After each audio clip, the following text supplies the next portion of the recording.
tonight's teaching is going to answer the question of identifying the source of unworthiness. And when you understand the source of unworthiness, it's very eye-opening when you can see things from a different perspective.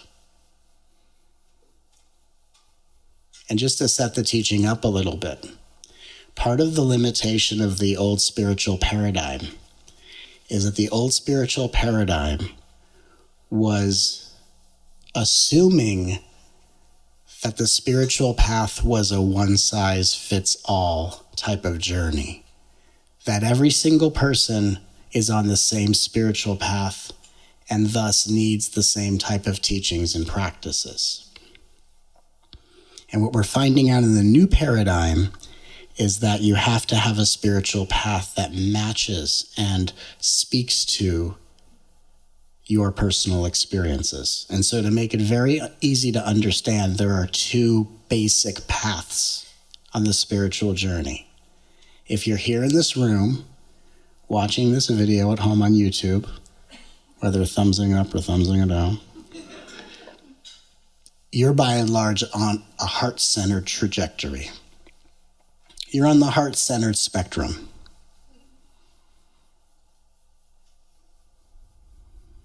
And that's different from people whose ego structure is set up to be on the self-absorbed spectrum. There are people that tend to naturally be self-absorbed, and that's their path to integrate that.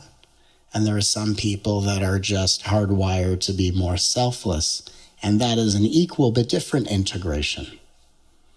I've often described it as there's an inferior ego and a superior ego. A superior ego is an ego structure that's fed by believing it's better than others, and an inferior ego structure that believes it's less than others. So as heart-centered, empathic, energetically sensitive beings, which do you suppose we are?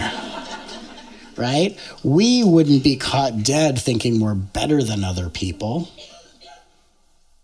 because we were raised in codependent families, we're people pleasers, emotional doormats, right? The yummy evolved variety. Our ego is believing that we are less than. Even if we don't make it less than others, we're just less than. We don't even go for comparison. We're just less than. And so we have a different type of journey than someone who tends to naturally be self-absorbed. When you're self-absorbed, which I know nowadays, people want to jump to the narcissistic label. Not everyone's a narcissist. But I think what we are talking about is the self-absorbed spectrum. Narcissism is just a very inflated version of it. And when you're self-absorbed, you're all about your experience at the exclusion of other people's experience. And that type of surrender is a journey of mindfulness, of waking up and realizing, oh, there's more than just me in the world. And for some people, that's a great, grand realization. Oh, wow, there's more than just me. And when you integrate that type of self-absorbed ego, these are the people that wind up becoming philanthropists and use their power and authority and grand finances to help fund a lot of beautiful things in the world when it really gets integrated. But for heart-centered beings, we are of the inferior variety. We are the ones that are feeling the most, taking on the most, doing the most for others, wondering why others aren't doing for us as we do for them. And when we have this imbalance going on as sensitive beings, we have something called unworthiness. Unworthiness. And depending on the spiritual path you're on, a lot of spiritual paths speak very esoterically. Wake up out of Maya, wake up out of illusion, wake up out of the karmic cycle. And a lot of that sounds so vague. But if I just said to you, Enlightenment is waking up out of unworthiness. That sounds delicious, doesn't it? You go, I want that. Give me some of those enlightenments. Minty fresh enlightenments. Pop a few of those. All of a sudden you're worthy. Amazing. So here's where the teaching I've developed the last couple months comes a bombshell. What is the source of unworthiness? And I'm thankful to say that what I'm about to share with you doesn't contradict any of my previous teachings, just complements it. Because in my second book, Everything is Here to Help You, I talk about the journey from ego to soul and how the ego is the soul in its most dormant stage of incubation. And it's about the integration of the ego. And in my first book, Whatever Rises Love That, I talk about the integration of the ego as the unraveling of the nervous system. All of this is true, and it's all just different ways to show respect for the ego. And it's hard in our society to respect an ego structure when it's acting out in such inflated ways with righteousness and all these type of things that we see in the world. But as heart-centered beings, we have a very specific ego trip, and it's called unworthiness.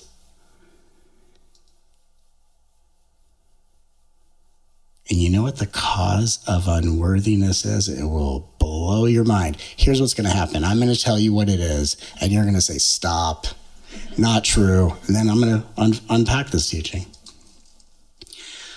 The source of unworthiness is not enough ego.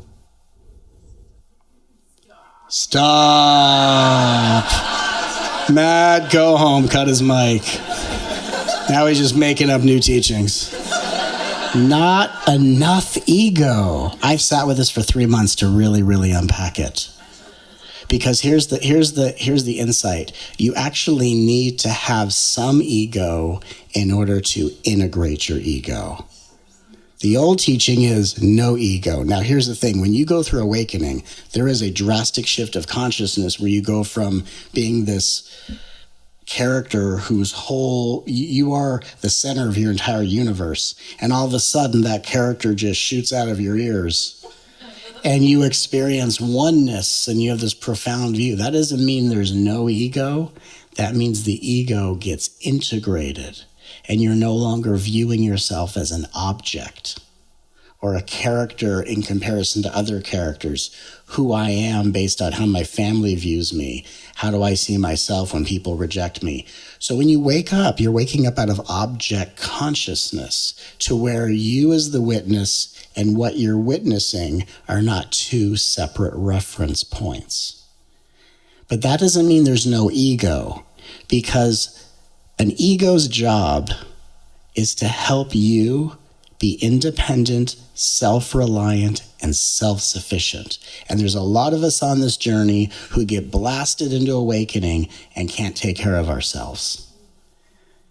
When you come back to the body on the round trip ticket of awakening, you come back to the body, back to your personality, and back to ego. But when the ego is integrated, the ego is now a servant for the masterful soul that's awake within you. So the ego is no longer your guardian or your prison warden. Your ego is fully surrendered into service to you, the creator. When you integrate an ego, it's not that there's no ego, it's that your ego is a mechanism and an expression of consciousness, not an inflated expression of unconsciousness. And it's very important to know the difference. Because when you don't have enough ego, and it's a really strange stage in the spiritual journey where you're in this state of awakening and unity, consciousness, and oneness, and you start to come back into the play, and you think you're falling from grace. No, I'm being tricked. I can't go back there. I'm being tricked. Oh my God, that person has called me by my first name. I can't even respond to them. That means I'm separate. And what the spiritual ego is, by and large, is hiding behind spiritual concepts, afraid to do the one thing that the divine will always do, which is commit to being a person.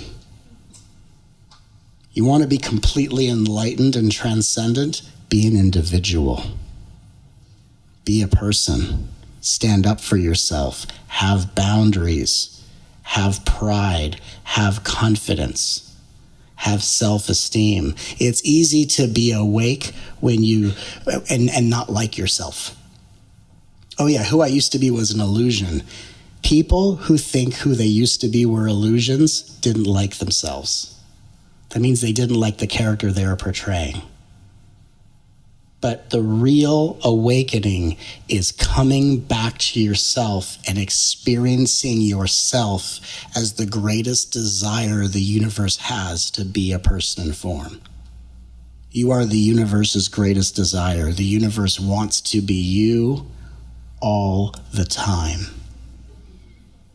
As an energetically sensitive soul, our journey of awakening is to learn how to be so emotionally free and transcendent, we actually enjoy being ourselves. That's our enlightenment. Liking you. You want to contribute to world peace? Just stop where you're at and like yourself. You will be doing more for the world by liking yourself than trying to do all the spiritual gymnastics that ultimately is just your way from hiding from either personal interactions or hiding from being your human self.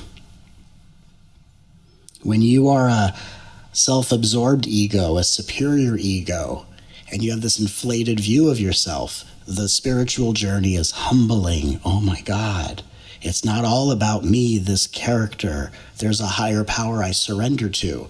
For a narcissist or a self-absorbed being, the spiritual path is much like the 12-step program.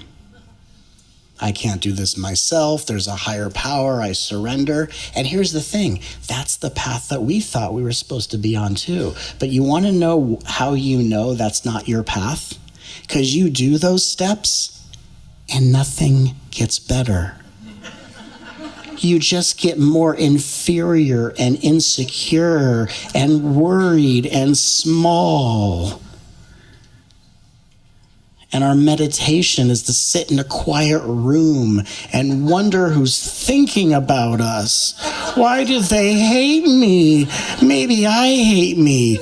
Do I like me? Do I like me like me?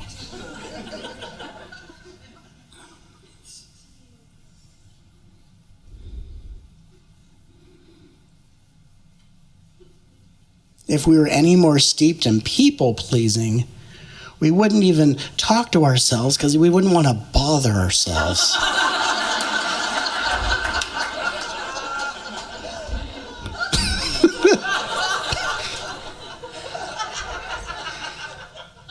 And as already surrendered beings, that's why the 12-step approach for us doesn't work, because we were born surrendered. It took surrender to get here. You came out of the womb surrendered, ready to go. And when you are a surrendered being who's trying to do the surrender process, it just makes you more insecure, inferior, and socially awkward.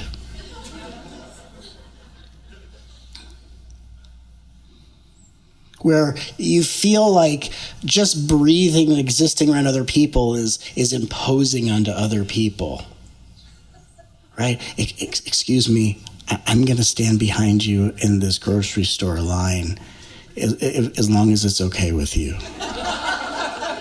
I'm going to breathe through a straw so I don't take oxygen from you, because I want us all to have an equal opportunity. I can just hold my breath if that would be better for your experience. I can hold my breath.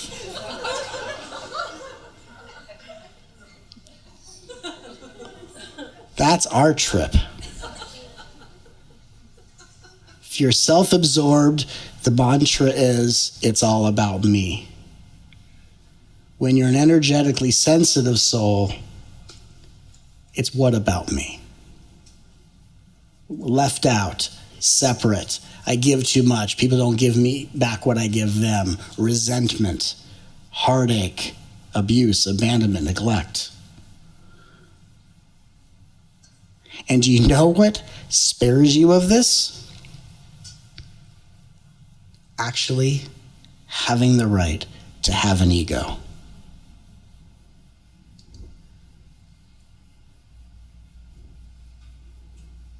Because you have an ego. All you have to do to integrate it is stop denying it.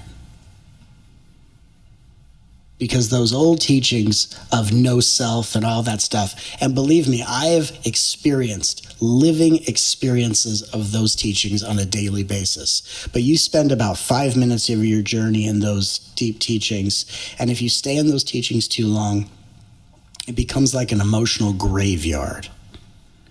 And you get in a room of people who all don't like themselves. And what that cultivates on a vibrational level is some of the driest, emptiest energy. And in a world like this, you have to decide what you stand for. You don't have to go to war with an opposing belief, but you have to decide what you're going to stand for value-wise, and in your own way, you have to be a warrior of your highest ethics. And if you're walking around saying this doesn't exist, there's no self, you will be run over by truckloads of self-absorbed people.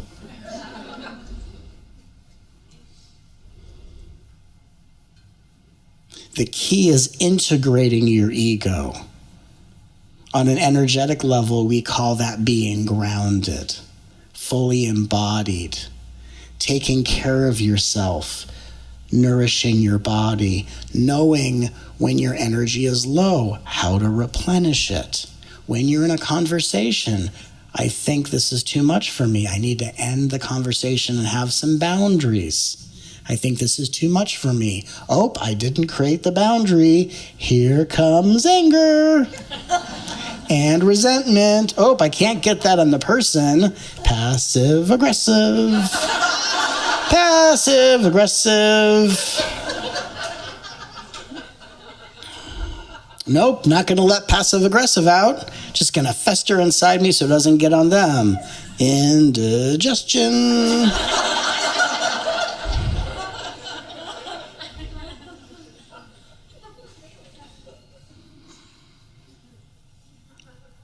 When an ego is integrated as an expression of consciousness, you are aware of a bigger cosmic view, but you're able to care for yourself. You're able to know what you want.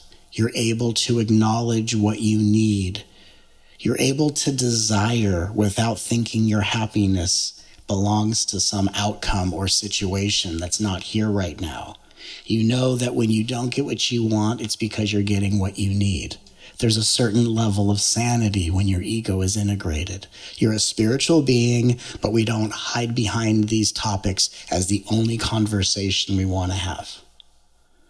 We're able to talk from an emotional perspective. We're able to have hobbies. We're able to actually have beliefs. We're actually able to have opinions without thinking we're taking away from anything.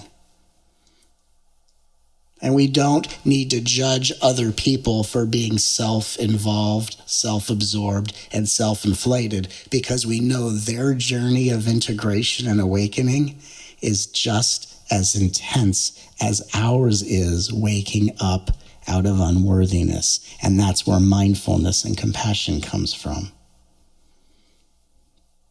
Some people can't stop thinking about themselves.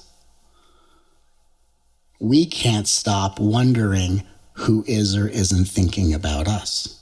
It's just a little different. But we're all in this. And when you allow yourself to have the right to have an ego, and to make decisions and to carve your own path. And not everyone needs to be happy with the decisions you make, but you're still doing it in the most loving, mindful way.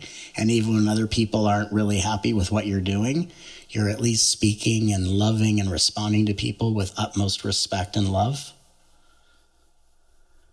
Then you actually learn what it is to be your highest potential. But you have to be willing to be a person and an individual in order for the divine to fully awaken inside of you. We're well past the time in history where we can deny ourselves trying to trade up for a bigger spiritual persona.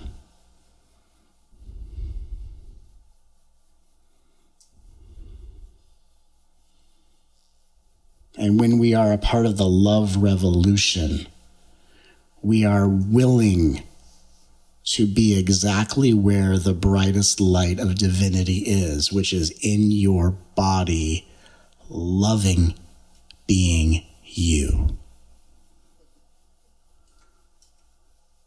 God is loving it. And separation is when the universe's love of being you is different from your experience of being you. And oneness is when the universe does desire to be you and your desire to be nowhere else, no one else, and nothing else but you. When that matches up, that's the new paradigm answer for oneness. Otherwise, you're going to get into this fancy dance about oneness and what is and what isn't oneness. And then you make it into a reference point, which makes you think, when will I get to oneness, like it's a location? When will I attain oneness, like it's an achievement? And now we've made it into something it's not. What is oneness doing right now? Being every person. Oneness invented separation so it could meet itself and check out all the clothes it has in its big closet. Oneness wants to experience itself as unique individuals. Oneness doesn't even call it separation because oneness knows what oneness is. But oneness commits to the character. So we cannot use spirituality to bypass the character.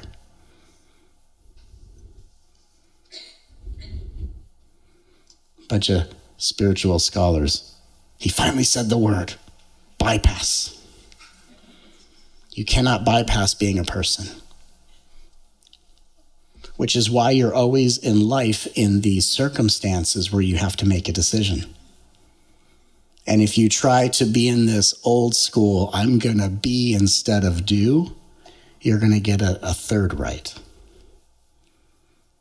Being and doing are like the green and red lights of traffic. There's a moment to go and there's a moment to stop. When it's time to stop, we breathe, we be, we recharge, we replenish.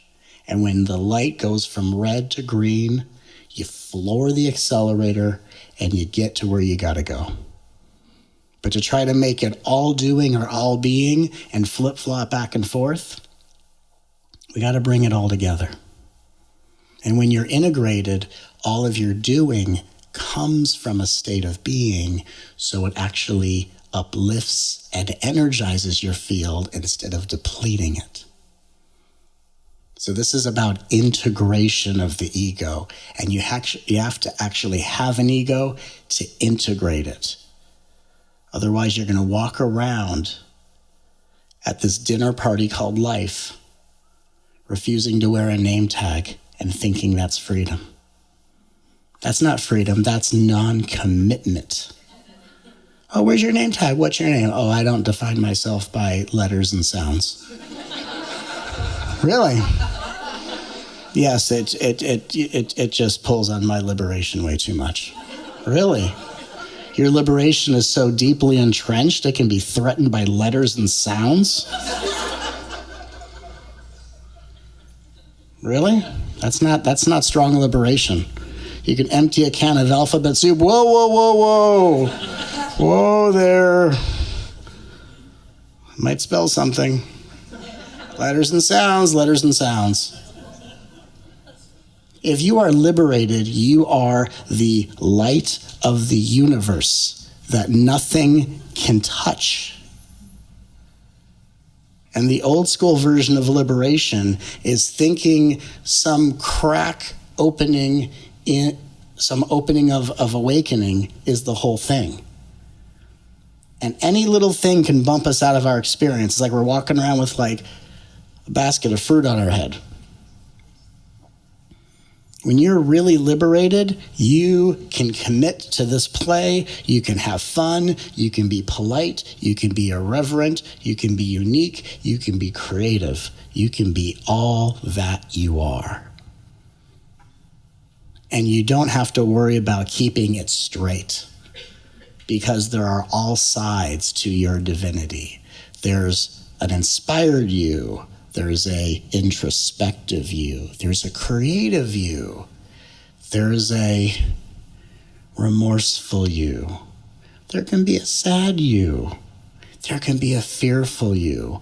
And instead of thinking, oh, well, enlightenment wouldn't be fearful or sad, think of it this way.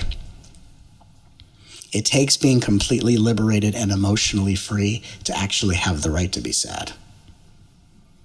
Being sad isn't about identifying with the feeling. Being sad is about, I am sad and I'm going to commit to this experience and let whatever wants to express itself be expressed. Some of us are so worried about being negative, and God forbid we worry that if I'm feeling sad for 5 minutes, I'm going to manifest adverse things in my reality. When in reality, it takes being totally emotionally free to commit to your experience.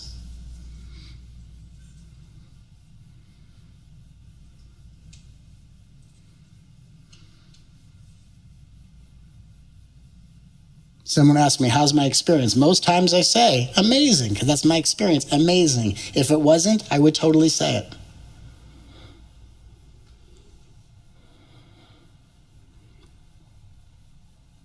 The old spirituality even gets you in this weird swirl where it goes, don't have an expectation because you're going to be disappointed. Don't have an expectation. No, you know what? Have expectations. And you know what? Some of them are going to actually come true, and some of them will be a crash and burn scenario. That's life at the roulette table. Spin the wheel. Let's make a deal. Let's live. Let's live. Hey, Matt, how you doing? Just spun the wheel. Didn't work out this time. Oh, well.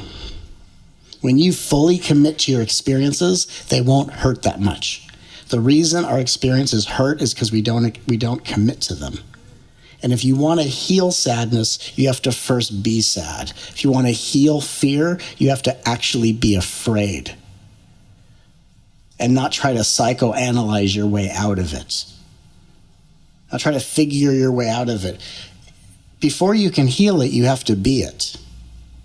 And if you can give yourself permission to fully be your experience, it will be a matter of moments before it starts to dissolve and unhook itself. Because it's our commitment to being fully in our experience that gives whatever that experience is the permission to integrate, to heal, and release. And we can't try to be these people who are trying to let things go all the time, which is another form of denial. Letting go is something that happens on the inside of you. You're not necessarily the one that lets things go. You're the one being let go of.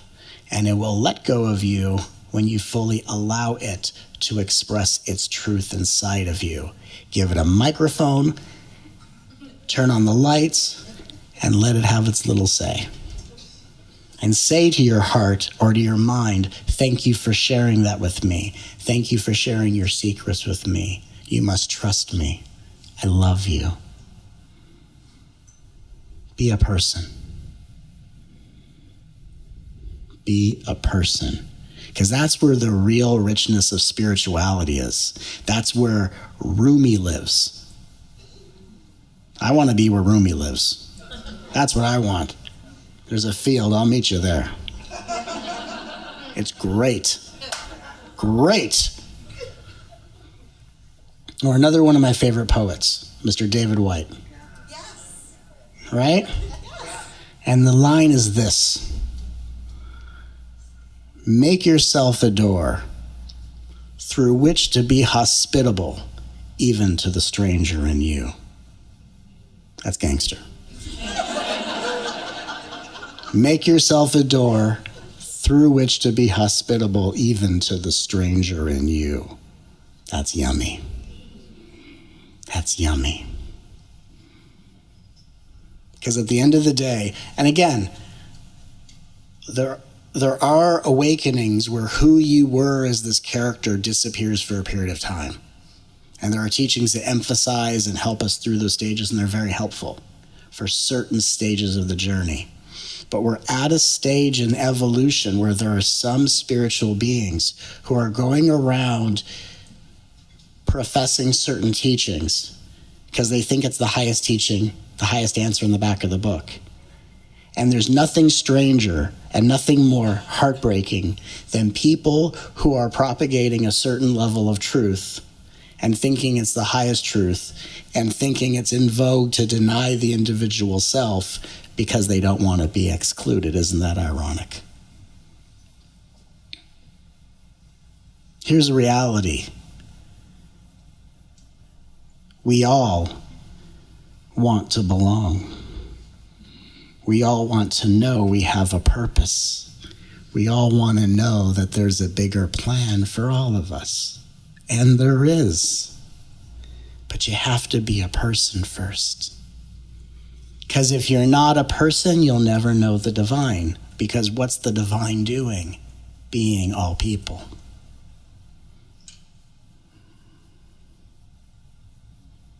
And I'll tell you something that I learned throughout my life, that as I realized this in the early years of my development, blew my mind. Because throughout my life, I've had experiences, maybe this sounds like you, where I've been a very heart-centered person my entire life. I've been willing to do all things for all people. In school, I was like this. In middle school, someone's new to the school, they don't have any friends, they're sitting alone. I'm now their friend. I was the middle school version of the Make-A-Wish Foundation. Drive around my little van. You need a friend? I'm your friend. Need a pencil? Here you go. I'm at school lunch, about to eat the churro. Oh, you want the churro? Okay, fine, here you go. All things to all people. Because it was heartbreaking for me to watch people not have what they wanted. And to feel left out, alone, and shunned and rejected. And throughout my life, I've always been a nice person. And I've always been very perplexed when I was younger. Why is such a nice person like me sometimes attracting people who treat me with so much cruelty? You ever have that experience? Right? Does that sound familiar? You're nothing but nice. That's why these teachings can't be simplified. Because nice people have a rather high vibration. Oh, like attracts like. It's not that easy. Right? Your vibration's minty fresh. You're nice. You're a pillar in your community. You can't shine any brighter than being that selfless. And all of a sudden, people of a different vibration who are selfish, cruel, merciless, judgmental, find you. You ever had this experience and go, why is this happening? It took me most of my life to figure this out. Little breadcrumbs, little breadcrumbs, little breadcrumbs. I finally figured it out. People were not nice to me. And the people that were not nice to me were more committed to their judgment and persecution than I was committed to standing in my own space, standing for myself. And their cruelty was pulling me into the moment, pulling me into my body, saying, you are Matt Kahn, stand for something. They are screaming judgments. You scream back love. And that's why the love revolution exists. Because you gotta scream. If you want to make it a chant, you can. but you have to stand for something. Because if you don't say anything, the creations of unconsciousness that seem like they're trying to attack and take you down. And when it seems like that, the first level of realization is that's not the reason why it's happening. That's just the divine exposing in me all the limiting beliefs I have, where I believe in cruelty, where I believe in injustice and all these things. But deeper down the line, you realize, oh my God, this force of unconsciousness that is really consciousness dressed up as an unconscious force of judgment is actually pulling me into the experience of my life that I'm not fully committed to. Because I'll tell you firsthand, when you fully commit to your life, you are rarely touched and hurt. A lot of us get pulled into our experience because we're actually a little separate from our experience, observing, thinking, overanalyzing, and not in it.